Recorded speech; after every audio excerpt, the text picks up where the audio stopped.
In the immense stillness of the Kuiper Belt, the massive spaceship Odyssey stirred from its extended dormancy.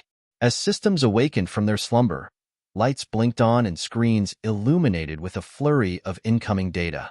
The bridge became a hive of activity as crew members readied themselves for the monumental endeavor ahead. Captain Nathaniel Carter stood resolutely at the helm, his eyes locked on the endless expanse of stars visible through the viewport. Beside him, his first officer, Lieutenant Julia Ross, examined the navigation charts. "Captain, all systems are powering up. The engines are heating faster than anticipated," Julia reported, her voice steady yet tinged with excitement. Nathaniel nodded, his mind racing through the mission's protocols. "Good. Let's keep a tight rein on the warm-up sequences. We can't afford any surprises." From the communications station, Chief Officer Brian Lawson spoke up. "I'm attempting to establish contact with Earth Command, but the signal is sporadic.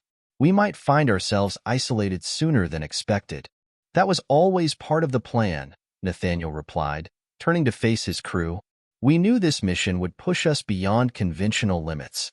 It's not just about making first contact. It's about demonstrating that humanity can confront the unknown with resilience." At the engineering console, Dr. Emily Hart, the lead engineer, adjusted her glasses and said, "The hyperdrive is operational, Captain. We're ready to jump to Gliese 581G whenever you give the go-ahead." Nathaniel assessed the readiness in his crew's eyes. Each member had been chosen not only for their expertise, but for their ability to confront the unknown. He moved to the central table, activating the holographic display to reveal the star system they were approaching. "Let's review this one more time," Nathaniel instructed, the hologram casting a glow on his face. "Gliese 581G is unlike anything we've encountered. Its atmospheric and gravitational readings suggest a highly advanced ecosystem. Our approach must be cautious and non-threatening." Julia leaned over the display, pointing to a cluster of anomalies. "There's unusual electromagnetic activity here. It could indicate advanced technology or be a natural occurrence. We'll need to investigate without provoking any defensive reactions." Brian added, "I've set up automatic translation protocols based on the broadcasts we've intercepted. Our first words will be crucial." Nathaniel glanced around, meeting the eyes of his senior crew. "Julia, you'll manage our orbital insertion. Emily, keep the engines and life support systems running smoothly. Brian, communications are your responsibility. Keep trying to patch through to Earth, but prioritize local signals." The crew nodded, their faces reflecting a blend of resolve and the gravity of their mission. "What if they're hostile?" Emily asked, a trace of concern in her voice. Nathaniel's response was resolute. "If our intentions are clear and our approach is respectful, we can only hope they'll perceive us as we see ourselves, not as conquerors, but as explorers." The Odyssey's engines hummed steadily as the ship transitioned from the deep silence of the Kuiper Belt to the vibrant expanse of space approaching Gliese 581G. The crew worked with synchronized precision, their eyes constantly darting between their consoles and the viewport. The atmosphere on the bridge was a mixture of palpable tension and focused determination. Julia, overseeing the orbital insertion, adjusted the ship's trajectory with practiced ease. Approaching the insertion point, "We'll enter orbit in T-5 minutes, she announced, her voice calm and controlled. Emily monitored the ship's systems with meticulous care. "All systems are stable, Captain. Life support and hyperdrive are functioning within optimal parameters." Brian, stationed at the communications console, continued his efforts to reach Earth. "Still no solid contact with Earth Command. Signal strength remains weak, but I'm picking up a faint, repetitive signal from the planet. It could be a local communication network." "Good work, Brian," Nathaniel acknowledged. He turned his attention back to the holographic display, which now projected a detailed image of Gliese 581G. The planet's surface was marked with swirling atmospheric patterns and complex energy readings. As the ship edged closer, the crew's anticipation grew. The first contact protocols were firmly set in their minds. Julia's hands deftly manipulated the controls, guiding the Odyssey into a stable orbit. "We're in position, Captain, preparing to deploy the observation drones." Nathaniel nodded. "Deploy them. Let's get a closer look at the surface and gather as much data as we can before we attempt any direct communication. The drones were launched with a smooth, practiced motion, each one equipped with advanced sensors and cameras. They began their descent towards Gliese 581G, transmitting real-time data back to the Odyssey. Minutes felt like hours as the drones relayed their findings. The surface of Gliese 581G appeared to be a patchwork of diverse landscapes: lush forests, sprawling deserts, and glistening bodies of water. Energy signatures hinted at sophisticated infrastructure, but no immediate signs of hostile activity. Julia's eyes narrowed as she reviewed the drone footage. The electromagnetic activity seems concentrated around these regions, she said, pointing to several locations on the display. If there's advanced technology here, it's likely centered in these areas. Nathaniel glanced at the readings, his expression thoughtful. We need to be careful. I want to ensure that our approach doesn't inadvertently provoke any defensive mechanisms. Brian, still monitoring communications, reported, "The local signal we're receiving seems to be a repeating pattern. It might be a greeting or a signal of some sort. I'll start translating it." "Excellent," Nathaniel said. "We're moving into the next phase. Julia, keep us in a stable orbit. Emily, maintain our systems at peak efficiency. Brian, prioritize decoding the local signal." The crew worked seamlessly, their movements reflecting years of training and preparation. The tension was thick, but it was tempered by a shared sense of purpose. The Odyssey had crossed the vast reaches of space and was now on the brink of a historic encounter. As the minutes ticked by, Brian's console emitted a soft beep, signaling progress. "Captain, I've managed to partially decode the signal. It appears to be a series of greetings or questions. It's not fully clear yet, but we're getting closer."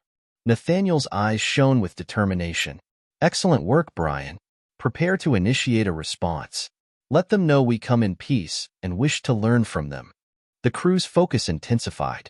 Julia maintained the ship's orbit with precision. Emily ensured the ship systems were flawless, and Brian prepared the outgoing message.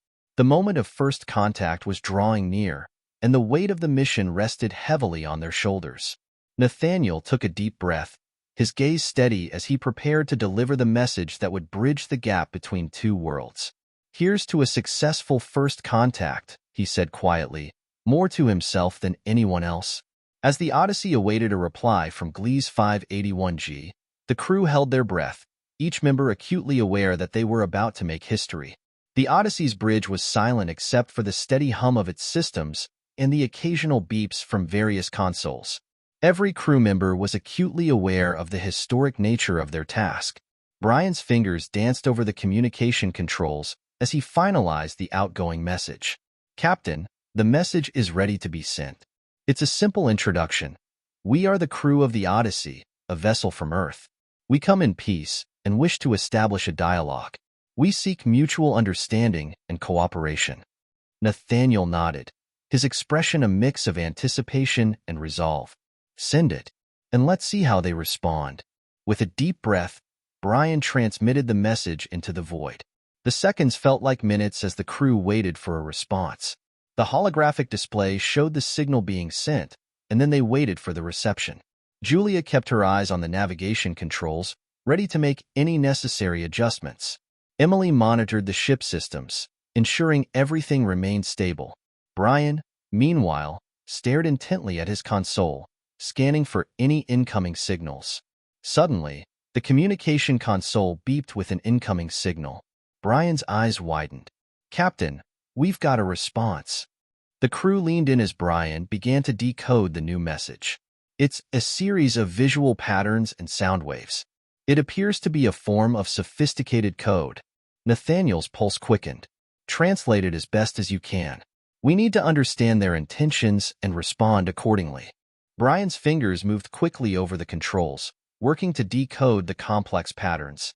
As the message slowly became clearer, a holographic image began to form on the central display. It depicted a diverse range of beings, creatures with strikingly different forms, but all seemingly peaceful and inquisitive. "This is incredible," Julia murmured, her eyes fixed on the display. "It looks like they're showing us their own version of greetings and introductions." Brian confirmed, Yes, it seems they are providing us with visual representations of themselves and their environment. They might be trying to establish a form of mutual understanding.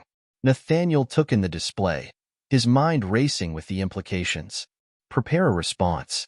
We should reciprocate with similar information about ourselves and our ship. Emphasize our desire for peaceful interaction and collaboration. Emily nodded and began preparing the visual and data transmission, showcasing the Odyssey and its crew, as well as Earth's diverse cultures and achievements. The response was carefully crafted to convey their peaceful intentions and eagerness to learn. Once the message was ready, Brian transmitted it back to Gliese 581G. The crew held their breath, the weight of the moment pressing heavily upon them. The exchange was unlike anything they had experienced, a dance of symbols and signals bridging the gap between worlds. Minutes later, the console beeped again with an incoming reply. Brian's eyes narrowed as he decoded the new message. Captain, they're acknowledging our response. They're providing us with coordinates for a potential meeting point and inviting us to send a landing party for face-to-face contact. Nathaniel's face broke into a smile. This is it. We've made a breakthrough. Prepare the landing team and get ready to deploy the shuttle. Julia started preparations for the shuttle launch, while Emily checked the ship systems for the upcoming operation. Brian continued to monitor communications, ensuring that their link with the beings of Gliese 581G remained stable. As the shuttle was readied for departure, Nathaniel addressed his crew one last time. We're on the cusp of an unprecedented encounter. This is our chance to show that humanity is ready to engage with the cosmos. Let's ensure we make a lasting and positive impression. The crew nodded, their faces a mix of excitement and determination. The shuttle doors opened, and the team prepared to board. Nathaniel, Julia, Emily, and a select few members, including Brian, stepped into the shuttle, ready to take the next step in humanity's grand voyage. As the shuttle detached from the Odyssey and began its descent towards the coordinates provided by Gliese 581G, the crew looked out through the small porthole, their anticipation growing with every passing moment. The landscape of Gliese 581G grew larger and more detailed as they approached. The meeting point was marked by an impressive structure, something that suggested advanced engineering and a welcoming gesture. The shuttle touched down gently on the surface, and the crew prepared to make their historic exit. With a final glance at the Odyssey, Nathaniel led his team towards the unknown, stepping out onto the alien soil with a sense of awe and purpose. They were about to make history, and they were determined to do it with respect and diplomacy. The first contact had begun, and the future of humanity's relationship with the inhabitants of Gliese 581G was about to unfold. The shuttle's hatch opened with a hiss, and the crew of the Odyssey stepped onto the surface of Gliese 581G. They were greeted by a breathtaking view, a landscape of rolling hills, vibrant flora, and a sky that shifted in hues of deep violet and emerald green. The air was crisp, and a gentle breeze carried the scent of unfamiliar but pleasing aromas. As Nathaniel, Julia, Emily, and Brian disembarked, they noticed a procession of beings approaching them from the distance. The figures were a remarkable blend of forms and colors, some tall and slender, others shorter with more rounded features. Their movement was graceful, and they seemed to radiate an aura of curiosity and warmth. The beings halted a short distance from the shuttle, their forms shifting slightly as if communicating amongst themselves. Then, one of them stepped forward. It had a tall, elegant frame with shimmering blue skin and multifaceted eyes that glowed softly. Nathaniel took a deep breath and stepped forward, extending a hand in the universal gesture of peace. Greetings. I am Captain Nathaniel Carter of the Odyssey. We come in peace from Earth and seek to establish friendly relations. The blue-skinned figure tilted its head and made a series of melodious sounds that resonated with the environment. As the being spoke, a device on its chest projected an immediate translation in holographic text. Welcome, travelers from Earth. We are honored by your visit. I am Lyra, ambassador of the Saryth. We extend our hand in friendship. Nathaniel's face brightened. Thank you, Ambassador Lyra. We are eager to learn about your people and your world. We hope to share knowledge and experiences that will benefit both our civilizations. Lyra's eyes shimmered with what Nathaniel interpreted as approval. We have prepared a place for dialogue and exchange. Please follow us. The group followed Lyra and the Saryth delegation towards a nearby structure, a grand, circular building with iridescent walls that seemed to change color as they moved. The building appeared to be a blend of natural and architectural elements, harmoniously integrated into the landscape. Inside, the ambience was warm and inviting, with soft, ambient lighting and a serene atmosphere. The room they entered was designed for conversation and exchange, with comfortable seating arranged in a circle and a central display projecting information about Gliese 581G. Lyra gestured for the Odyssey crew to take their seats. This is the Hall of Harmony. Here, we share our cultures and discuss our futures. Let us begin by learning more about each other. Nathaniel took a seat, signaling his crew to do the same. Emily connected a device to the central display, which began showing images and data about Earth and the Odyssey, highlighting humanity's achievements, cultures, and scientific advancements. Lyra watched with great interest, occasionally making sounds that seemed to express appreciation. When it was Lyra's turn, the display shifted to show the history, technology, and daily life of the Saryth. The Saryth were a species with a deep connection to their planet, and their technology was impressive, reflecting a sophisticated understanding of energy and ecology. The exchange was enlightening. The Saryth showed their advancements in renewable energy and environmental stewardship, while the Odyssey crew presented humanity's progress in science, technology, and cultural diversity. The conversation was punctuated by moments of mutual fascination and respect. As the meeting progressed, Nathaniel could sense a growing bond forming between the two groups. Lyra's enthusiasm for the exchange was evident, and the Saryth responded with genuine interest in learning about Earth. After several hours of dialogue and sharing, Lyra addressed the group. This has been a remarkable exchange. We have much to learn from each other. We would like to continue this dialogue and explore ways to collaborate in the future. Nathaniel smiled, feeling a deep sense of accomplishment. We would be honored to continue our cooperation. There is much we can achieve together. The crew of the Odyssey and the Saryth concluded their meeting with a ceremonial gesture, a shared expression of goodwill that involved a blend of gestures and sounds from both cultures. It was a moment of unity, symbolizing the beginning of a new chapter in interstellar relations. As the Odyssey crew prepared to return to their ship, Nathaniel reflected on the day's events. The first contact had been a success, and the future held the promise of exciting new partnerships and discoveries. Lyra accompanied them to the shuttle, their parting words full of optimism. Safe travels, Captain Carter and crew. We look forward to our continued friendship and collaboration. Nathaniel and his team boarded the shuttle, the weight of their historic achievements sinking in. The descent back to the Odyssey was filled with a sense of fulfillment and anticipation for the future. Once aboard the Odyssey, the crew gathered in the bridge, their faces illuminated by the soft glow of the control panels. Nathaniel addressed them with a sense of pride and gratitude. Today, we took a monumental step for humanity. We've made a meaningful connection with the Saryth, and we've opened doors to future collaboration and discovery. Well done, everyone. The crew exchanged smiles and nods of agreement. The Odyssey was now more than a ship on a mission. It was a symbol of humanity's quest for understanding and connection in the vast expanse of space. As the Odyssey prepared to leave Gliese 581G and continue its journey through the stars, the crew looked out at the planet they had just visited. They knew that their adventure was far from over, and that many more discoveries awaited them. With renewed purpose and a sense of excitement, they set their course for the next chapter in their interstellar journey, ready to face whatever the cosmos had in store for them.